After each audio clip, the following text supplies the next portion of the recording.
अजीब रहस्यमय कैलेंडर। शेखर, निधि और उनका बेटा आयुष एक नए शहर में किराए पर आए थे।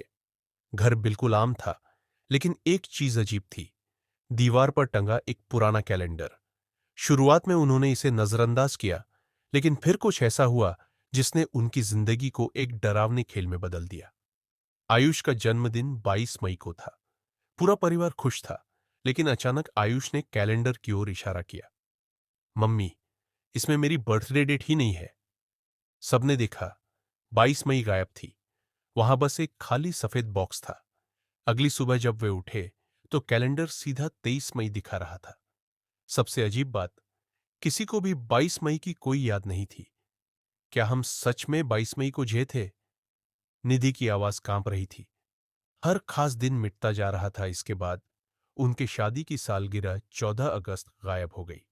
फिर दिवाली का दिन, और हर बार जब वे उस दिन में पहुंचते, वह दिन उनकी जिंदगी से मिट जाता।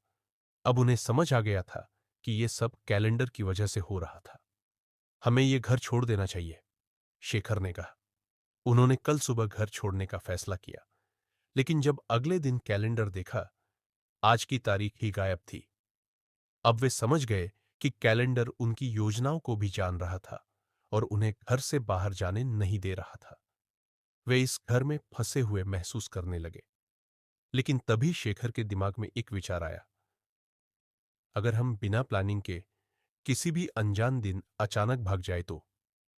वे इस आइडिया पर टिक गए, लेकिन जाने से पहले उन्होंने कैलेंडर को जलाने का फैसला किया। जैसे ही उन्होंने उसे जलाया, एक अजीब सी दुर्गंध उठी, जैसे कोई पुराना रहस्य जलकर राख बन गया हो। फिर बिना समय गंवाए वे तुरंत घर से निकल गए। लेकिन रहस्य अभी खत्म नहीं हुआ था। कुछ महीनों बाद एक नया परिवार वहां रहने आया। पहली ही रात उनके छोटे बेटे ने दीवार की ओर देखा और मां से पूछा, मम्मी, ये कैलेंडर यहां कब टांगा? मां ने चौंक कर देखा। वहीं पुराना कैलेंडर वापस टंगा था। लेकिन असली डर तब लगा जब उन्होंने उसे गौर से देखा। इसमें एक तारीख फिर से गायब थी। कहानी यहीं खत्म होती है, लेकिन अगली गायब तारीख किसकी होगी?